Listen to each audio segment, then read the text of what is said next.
नमस्ते। आप सभी योग जिज्ञासुओं का स्वागत करता हूं सीईसी गुरुकुल की योग व्याख्यान माला के इस कार्यक्रम में। आज हम बात करेंगे हठ प्रदीपिका के अंदर जो 8 प्राणायाम जो वर्णित हैं, 8 प्राणायाम की जो चर्चा की गई है, उनका वैज्ञानिक आधार क्या है, उन सब की विधि क्या है, उस किनको नहीं करने चाहिए, किनको करने चाहिए, सावधानियां क्या क्या रखनी चाहिए और लाभ क्या प्राप्त होते हैं, उन सब की चर्चा इस व्याख्यान में हम करेंगे। तो बहुत इंपॉर्टेंट है, क्योंकि एज ए टीचर आपको लाभ कम पता है तो चलेगा, लेकिन किनको नहीं करना चाहिए ये सबसे ज़्यादा पता होना जरूरी है। और ये जो एक आइडल जो टीचिंग होती है उसका सीक्वेंस क्या है कि पहले आप प्राणायाम के संदर्भ में बताएं, उसका इंट्रोडक्शन दें, उसका परिचय दें, लेकिन उसके परिचय के बाद आप पहले ये बताएं कि किनको नहीं करना चाहिए, कौन नहीं कर सकते, कॉन्ट्रा इंडिकेशंस को पहले बताना चाहिए। जबकि हम क्या करते हैं, पहले विधि बताते हैं, फिर उसको करवाते हैं, फिर उसके लाभ बताते हैं, फिर उसको हम कॉन्ट्रा इंडिकेशन बताते हैं कि किनको नहीं करना चाहिए। मान लीजिए सूर्य भेदी है। सूर्य भेदी प्राणायाम क्या है? सूर्य भेदी प्राणायाम हाई ब्लड प्रेशर वालों को नहीं करना चाहिए, हार्ट पेशेंट को नहीं करना चाहिए। और पहले आप सूर्य भेदी करवा दो और बाद में कहो कि हार्ट पेशेंट को नहीं करना, और आपके जिनको हाई ब्लड प्रेशर रहता है उनको नहीं करना, हार्ट की प्रॉब्लम वालों को नहीं करना। अब किसी को हार्ट प्रॉब्लम और उसने कर लिया तो इसलिए हर टीचर को पहले ही इस बात का संदेश दे देना चाहिए, पहले ही इस बात को क्लियर कर देना चाहिए कि कौन कौन लोग करने के अधिकारी हैं, कौन लोग करने के अधिकारी नहीं हैं। तो सूर्य भेदी प्राणायाम की पहले विधि जानेंगे, उसके बाद सूर्य भेदी का अभ्यास किन्हें नहीं करना चाहिए, फिर सावधानियां, फिर लाभ। तो विधि बाद में, पहले सूर्य भेदी का अभ्यास किसे नहीं करना चाहिए। तो जो हार्ट पेशेंट है, या तो हार्ट का स्टंट डला है, या पेसमेकर डला है, या हार्ट की प्रॉब्लम है, नस ब्लॉक्स हैं, तो वो व्यक्ति कभी भी सूर्य भेदी प्राणायाम का अभ्यास ना करे, उसको नुकसान हो सकता है। दूसरा, जो व्यक्ति हाई ब्लड प्रेशर के हैं, उच्च रक्तचाप के जो रोगी हैं, वो कभी भी इसका अभ्यास ना करें। उसको बहुत ज़्यादा उनका रक्तचाप जो है वो बढ़ सकता है, यानी कि ब्लड प्रेशर बहुत हाई हो सकता है, बहुत प्रॉब्लम हो सकती है। तीसरा, जिनको मिर्गी के दौरे आते हैं वो इसका अभ्यास ना करें।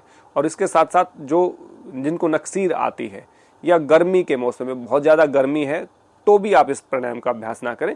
इस चीज़ों का ध्यान रखना चाहिए। लेकिन बहुत सारी कॉमन होते हैं कि पीरियड्स के दौरान नहीं करना चाहिए, गर्भावस्था में नहीं करना चाहिए, या कोई सर्जरी के दौरान नहीं करना चाहिए, या कोई अन्य बीमारी के दौरान नहीं करना चाहिए। ये कॉमन फैक्ट हैं, ये सामान्य है, सबको पता है, अंडरस्टूड है कि यहाँ नहीं करना चाहिए।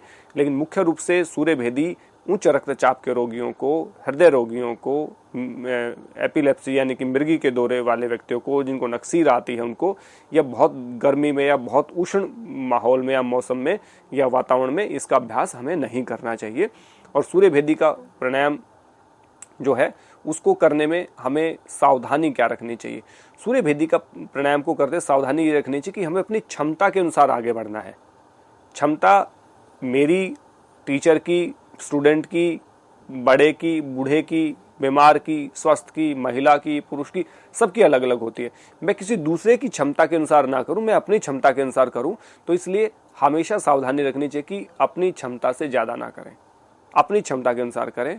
बहुत सारी चीज़ों का ध्यान रखें, खाना खाया है तो नहीं करेंगे, या ट्रैवल कर रहे हैं तो नहीं करेंगे, बहुत धूल मिट्टी है तो नहीं करेंगे। ये सभी प्राणायाम में सावधानियाँ लागू होती हैं। इसलिए इन सावधानियों को ध्यान रखते हो सूर्य भेदी। अब सूर्य भेदी यानी कि सूर्य का भेदन करना। अब सूर्य नाड़ी कौन सी कही है? राइट को, नोस्ट्रल को सूर्य नाड़ी कहते हैं, यानी कि इसको पिंगला नाड़ी कहेंगे, इसको सूर्य स्वर कहेंगे, ये सूर्य नाड़ी कहेंगे। इस प्रकार से इसके कई नाम हैं। तो इसका भेदन करना है तो क्या करेंगे? इसी से एक्टिव करेंगे, इसी से प्राण को भरना शुरू करेंगे। तो मैंने पहले विधि बताई कि नासाग्र मुद्रा का प्रयोग करना है हमेशा। 2 पहले वाले फिंगर को अंगूठे के नीचे लगाएंगे, रिंग फिंगर और लिटिल फिंगर आपकी बाहर रहेगी, और अंगूठा, इसको नासाग्र मुद्रा कहते हैं। प्राणायाम करते हुए जिसमें भी प्राणायाम में लेफ्ट राइट नोस्ट्रल को ब्लॉक करना पड़े तो आपको यही मुद्रा प्रयोग करनी है। अब इसमें क्या है कि राइट से लेना है और लेफ्ट से छोड़ देना है। राइट से लेना है, होल्ड करना है, और लेफ्ट से छोड़ देना है। अब राइट से लेंगे तो थंब का प्रयोग कैसे करेंगे? नहीं होगा। तो हमें क्या करना है? अपनी जो रिंग फिंगर है और लिटिल फिंगर है उसका ही प्रयोग करना है, और राइट नोस्ट्रल से भरेंगे और अंदर रोकेंगे और कुंभक लगाएंगे, और जो आपका जालंधर बंद है उसका प्रयोग करेंगे। और फिर जब आपको लगे कि बहुत देर हो गया, आप अनकंफर्टेबल हो रहा है, रोका नहीं जा रहा, तो धीरे धीरे प्राण को आप बाईं नासिका से छोड़ देंगे। एक विधि में करके दिखा देता हूं। लेफ्ट को ब्लॉक करेंगे। धीमे से, बहुत कोई साउंड नहीं करना है।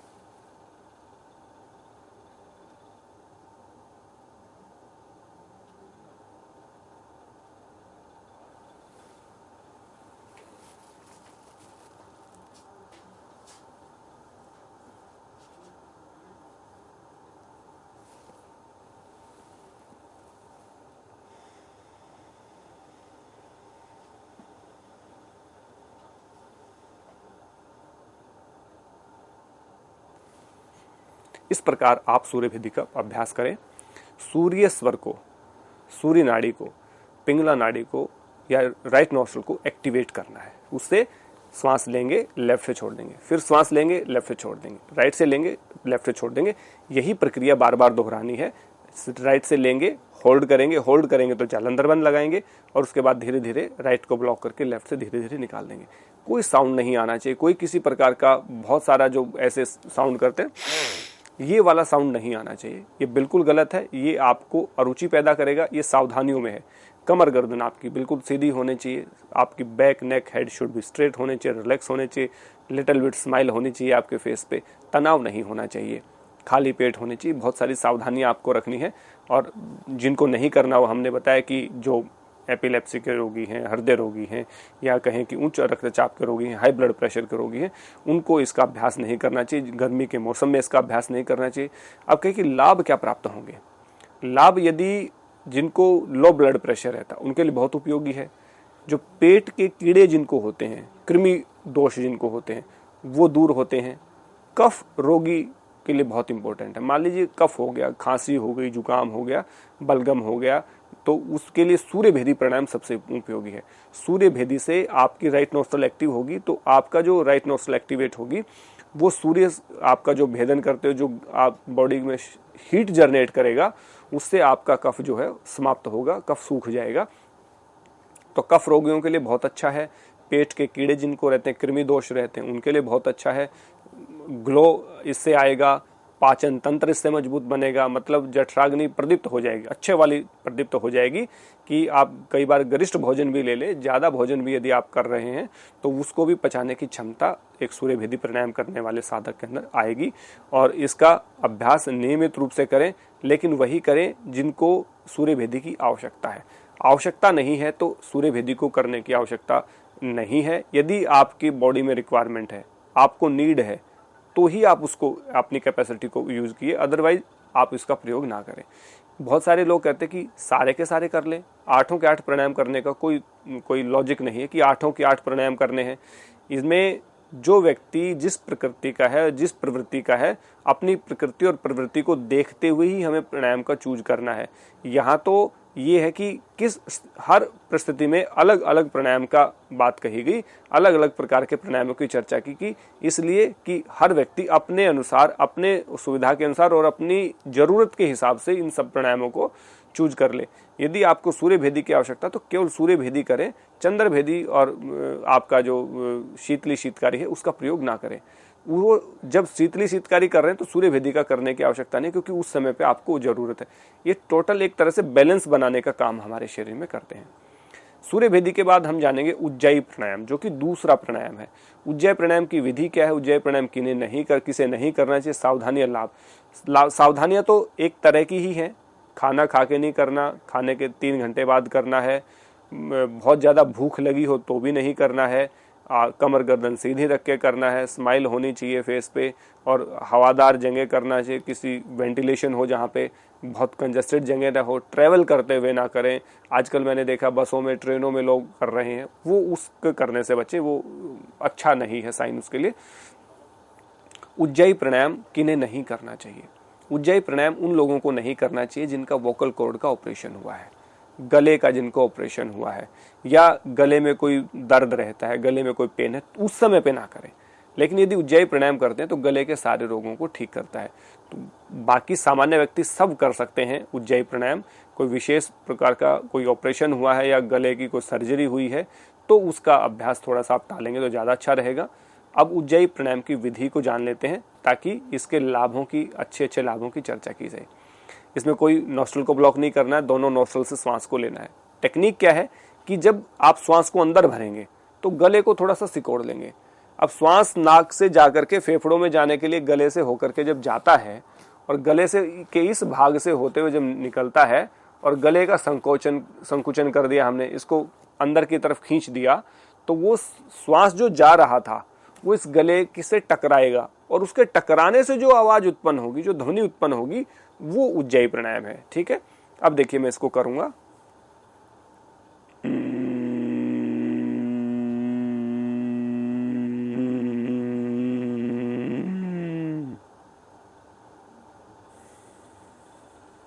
ये यहां पे विधि है, यानी कि अपने श्वास को भरते हुए गले को संकुचित करना है, ताकि वो जो श्वास अंदर जा रहा है फेफड़ों में, वो आपके गले से टकरा के एक ध्वनि उत्पन्न करेगा।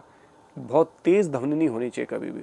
बहुत सारे लोग करते हैं, ऐसे नहीं करना है, आपका गला सूख जाएगा, आपका जो थायराइड पैराथायराइड ग्लैंड है वो डिस्टर्ब हो जाएगा और उस पे ऊपर आघात हो जाएगा, यानी कि उस पे हमेशा बचना चाहिए। बहुत फास्ट, बहुत तेज, बहुत जोर से कभी नहीं करना चाहिए उज्जयी प्राणायाम। गले में थोड़ा सा खराश उत्पन्न हो सकती है, हल्की सी खांसी आ सकती है, साइन है कि आप ठीक कर रहे हैं। लेकिन बहुत सारी खांसी उठ रही है, बहुत सारी जलन हो रही है, बहुत सारा आपका गला सूखा जा रहा है, तो इसका मतलब आप ज्यादा समय कर रहे हो या ज्यादा तेज कर रहे हो, वो हमें ध्यान रखना है। तो एक बार फिर से करूंगा, और इसको माइनर हीटिंग प्राणायाम रखा है। तो इसको पहले श्वास को भरेंगे और फिर कुंभक लगा लेंगे कुछ देर, और फिर राइट नॉस्ट्रल को ब्लॉक करके लेफ्ट से छोड़ देंगे। ये इसकी पूरी विधि है। तो मैं दोबारा से इसको पूरी विधि को करके दिखाऊंगा। राइट नॉस्ट्रल से छोड़ेंगे तो फिर नासागर मुद्रा बना लेंगे, ये हमेशा ध्यान रखें। पहले श्वास को बाहर छोड़ते हुए, अब इनहेल करूंगा तो ध्वनि आएगी।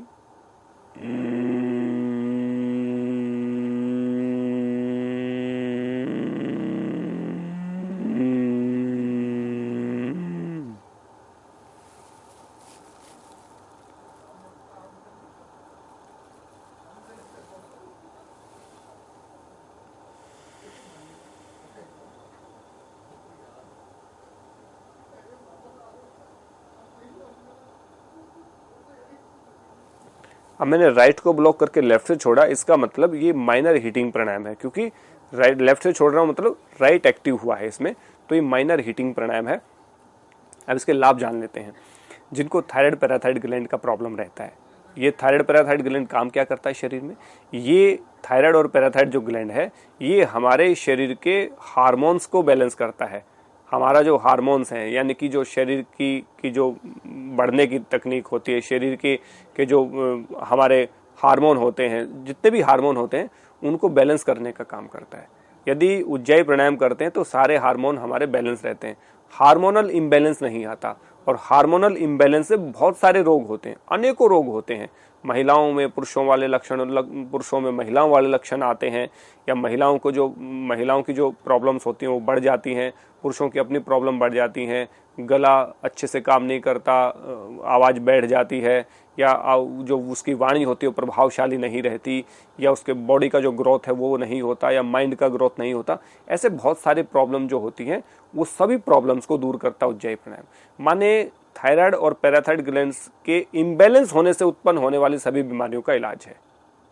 हार्मोनल जितनी भी डिजीज हैं, हार्मोनल इम्बैलेंस से होने वाली जितनी डिजीज हैं, सबको दूर करता है उज्जयी प्राणायाम, और आपके गले में आपकी वाणी को मधुरता प्रदान करता है। तो बहुत लाभ है, लेकिन ये सारे लाभ तब हैं जब आप इसका अभ्यास करेंगे। बिना अभ्यास के लाभ नहीं मिलते कभी भी, ये आप हमेशा ध्यान रखें। उज्जयी प्राणायाम के बाद शीतकारी प्राणायाम की बात करते हैं। शीतकारी और आगे आएगा शीतली प्राणायाम। तो शीतकारी और शीतली में क्या है? शीतकारी, शीतकार की आवाज करते हुए, शीतकार की आवाज करते हुए इसको करना है। और किसे नहीं करना पहले हम बता देते हैं। जिनको कफ प्रॉब्लम है, जिनका कफ बढ़ा हुआ है, वो ना करें, नहीं तो कफ ज़्यादा बढ़ जाएगा। जिनका ब्लड प्रेशर लो रहता है, लो ब्लड प्रेशर वाले लोग कभी भी शीतकारी प्राणायाम का अभ्यास ना करें। ठंडे प्रदेशों में है वो भी इसका प्राणायाम ना करें। तो ये हमेशा हमें ध्यान रखना चाहिए।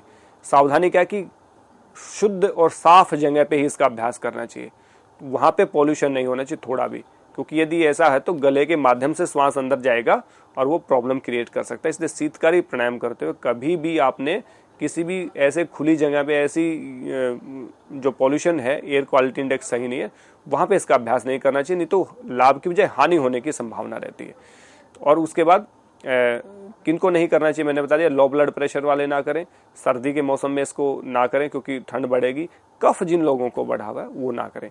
और तरीका क्या है, दोनों अपने आगे के जो दांत हैं उनको एक दूसरे के साथ मिलाएंगे और आप इसको प्राण को अंदर भरेंगे।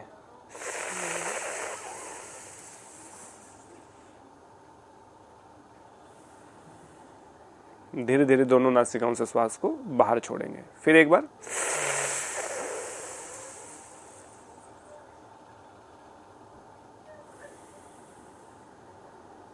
एक बार फिर,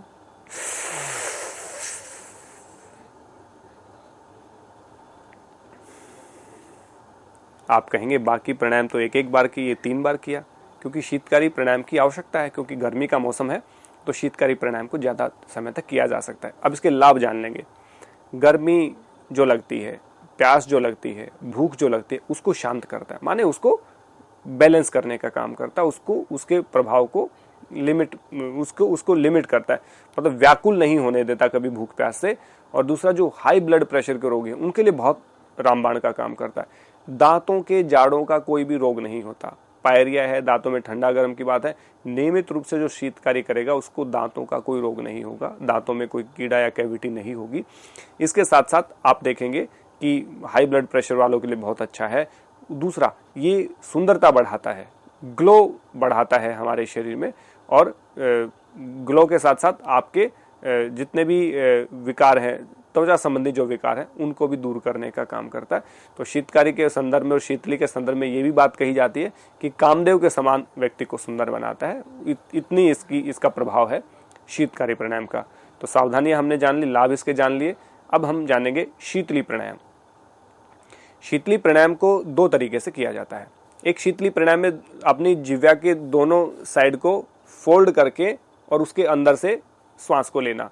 एक सामान्यतः जो बहुत सारे लोग जीभ को फोल्ड नहीं कर पाते हैं, बहुत सारे लोगों की अपनी समस्या है, तो वो क्या कर सकते हैं कि जीभ से स्पर्श करता हुआ प्राण अंदर जाए। ये बेसिक मतलब वो है आपकी जो आवश्यकता है या रिक्वायरमेंट कहें, वो क्या है कि आपका जो श्वास है वो जीभ के साथ स्पर्श करता हुआ अंदर भरे, ये इसकी रिक्वायरमेंट है। तो उसके लिए क्या करेंगे, जिह्वा को थोड़ा सा बाहर निकालेंगे,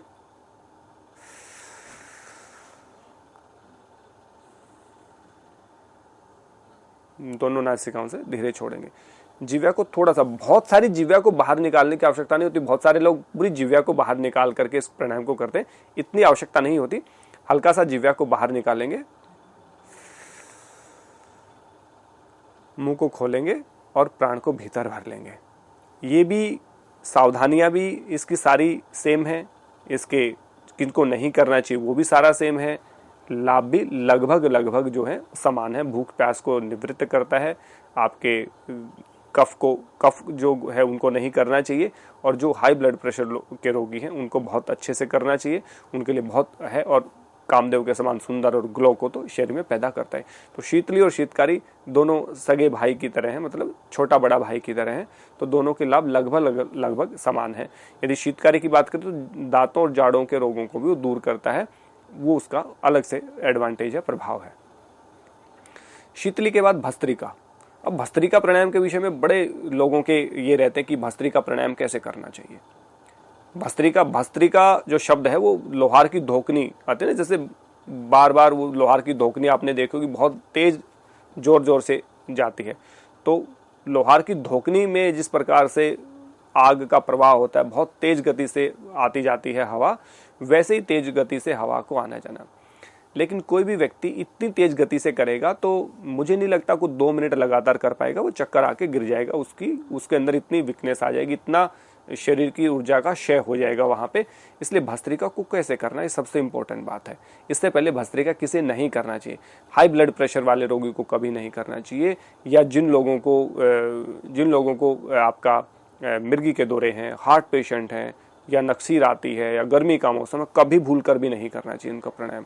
हाँ, लेकिन जो इसमें एक और शब्द हम जोड़ेंगे, एक और व्यक्ति को जोड़ेंगे जो शारीरिक रूप से कमजोर है, उसको भी कभी नहीं करना चाहिए। वो बहुत इसमें प्रॉब्लम हो सकती है। शारीरिक रूप से कमजोर व्यक्ति को यदि भस्त्रिका करेगा तो उसको बहुत बड़ी प्रॉब्लम हो सकती है, जिसके जो लंग्स हैं, जो हमारे जो फेफड़े हैं, कमजोर हैं वो भी भस्त्रिका प्राणायाम का अभ्यास ना करें। सावधानियां क्या रखनी है कि बहुत स्पीड से नहीं करना है, बहुत तेज गति से नहीं करना है, हमें 20 बार ही इसका अभ्यास करना है एक बार में। और कैसे करना है, श्वास को लेना है, श्वास को छोड़ना है, थोड़ा सा इसमें आवाज आएगी, ध्वनि पैदा होगी।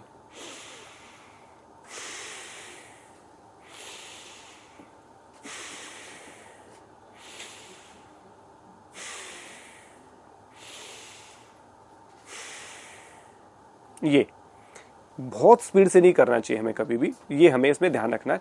तो भस्त्रिका प्राणायाम बड़ा सावधानी से करने का प्राणायाम है। लाभ क्या होंगे, कफ रोगों को दूर करता है और आपके लंग्स को क्लीन करता है। जैसे वस्त्र को झाड़ देते हैं तो उसके मल जो है वो जो उसके गंदगी जो लगी होती है दूर होती है, ऐसे ही भस्त्रिका के करने से भी हमारे लंग्स की जो गर्मी जो धूल होती है वो साफ होती है, कफ रोगों के लिए रामबाण का काम करता है और आपके रेस्पिरेटरी सिस्टम को एक्टिवेट करने का काम करता है। इसके बाद भ्रामरी बहुत तरीके से किया जाता है।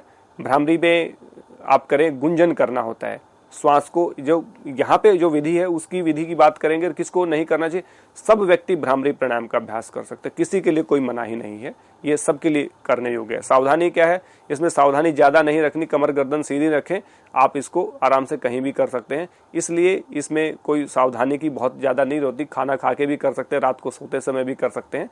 और भ्रामरी प्राणायाम की विधि सिंपल है, श्वास को भरें,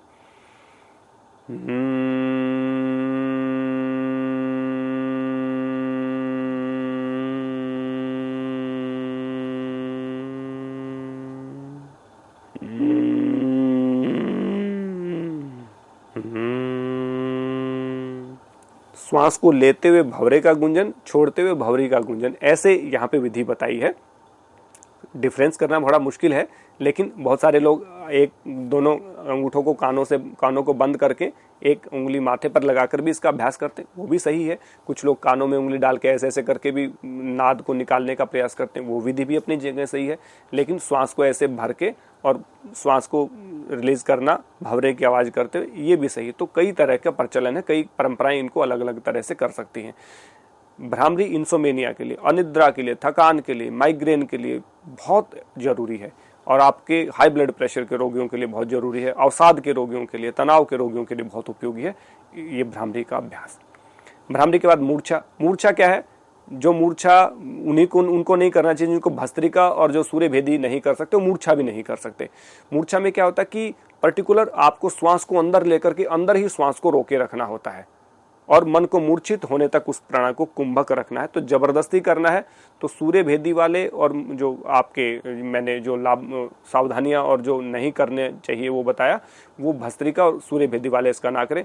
मूर्छा मन को मूर्छित करता, मन को एकाग्र करने की कैपेसिटी आती है। इसके बाद प्लाविनी सब कर सकते हैं, कोई विशेष ध्यान नहीं रखना इसमें, केवल ये ध्यान रखना कि आप जब करें तो खाना खा के ना करें। प्लाविनी का मतलब है श्वास को पेट में भरें और पेट को फुला दें पूरा, और थोड़ी देर बाद जब आपको लगे अनकंफर्टेबल तो आप उसको बाहर निकाल दें। प्लावनी का सबसे अच्छा अभ्यास लाभ है कि पानी में कभी नहीं डूबने देता, पानी में व्यक्ति कभी नहीं डूब सकता यदि प्लावनी प्राणायाम का अभ्यास कर रहा है, और प्लावनी में श्वास को लेकर के अंदर रोकना होता है बस। इसके बाद केवली कुंभक की विधि व श्रेष्ठता, इसमें सबसे श्रेष्ठ कहा केवली कुंभक जो है वो सबसे श्रेष्ठ है। और केवली कुंभक क्या है, श्वास को लेकर के रोकना, ये तो हो गया सहित कुंभक। केवली कुंभक के दो हैं, एक सहित कुंभक, एक केवल कुंभक। केवल कुंभक क्या होता है कि अपने आप ही श्वास रुकना शुरू हो जाए, और वो कब रुकेगा, जब इससे पहले जितने कुंभक बताए उनका अभ्यास हम करेंगे तो हमारा जो अभ्यास है वो केवली कुंभक का अभ्यास हमारा सिद्ध होने लगेगा। हम अपने श्वास को आसानी से रोक सकते हैं बिना किसी विशेष प्रयास के, उसको केवली कुंभक कहेंगे। तो हठ प्रदीपिका में केवली कुंभक कहा है।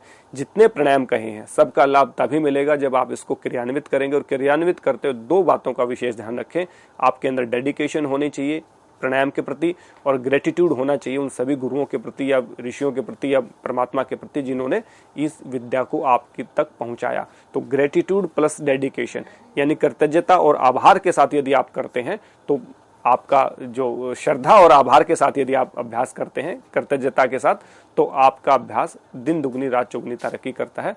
और आप सब स्वस्थ रहें, मस्त रहें और प्राणायाम का अभ्यास करते रहें। और हम यूं ही सीईसी गुरुकुल के इन व्याख्यानों के माध्यम से आपको लाभान्वित करते रहें। अन्य विषयों पर भी अनेकों व्याख्यान आयोजित हो रहे हैं, उन सब का लाभ उठाएं, उनको क्रियान्वित करें इम्प्लीमेंटेशन के माध्यम से। इसी आशा और विश्वास के साथ आप सबका बहुत बहुत धन्यवाद। नमस्ते।